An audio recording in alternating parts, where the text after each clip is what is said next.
প্রচন্ড শীত আর কনকনে ঠান্ডায় কাঁপছে লালমনিরহাটের মানুষ। শুক্রবার গভীর রাতে প্রত্যন্ত অঞ্চলের শীতার্ত অসহায় আর ছিন্নমূল মানুষের মাঝে শীত বস্ত্র বিতরণ করলেন জেলা বিএনপির সভাপতি ও কেন্দ্রীয় নির্বাহী কমিটির সাংগঠনিক সম্পাদক অধ্যক্ষ আসাদুল হাবিব দুলু। তিনি রাতে এলাকার অসহায় দুস্থ রিকশা চালক, ভ্যান চালক ও বস্তিবাসীর মাঝে ৩ শতাধিক কম্বল বিতরণ করেছেন। এ সময় অধ্যক্ষ আসাদুল হাবিব দুলু বলেন, বিএনপি সবসময় জনমানুষের পাশে আছে, অতীতেও ছিল।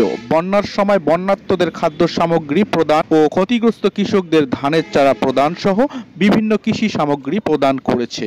চলতি শীত মৌসুমেও শীতার্ত মানুষের মাঝে কম্বল সহ বিভিন্ন শীত বস্ত্র প্রদান করা হচ্ছে। বিএনপির পক্ষ থেকে এই সহযোগিতা অব্যাহত থাকবে। এই শীত বস্ত্র প্রদানের সময় বিশিষ্ট সমাজসেবক লায়লা হাবিব, জেলা বিএনপির যুগ্ম সাধারণ সম্পাদক AKM মমিনুল হক সহ বিএনপি নেতাকর্মীরা উপস্থিত ছিলেন।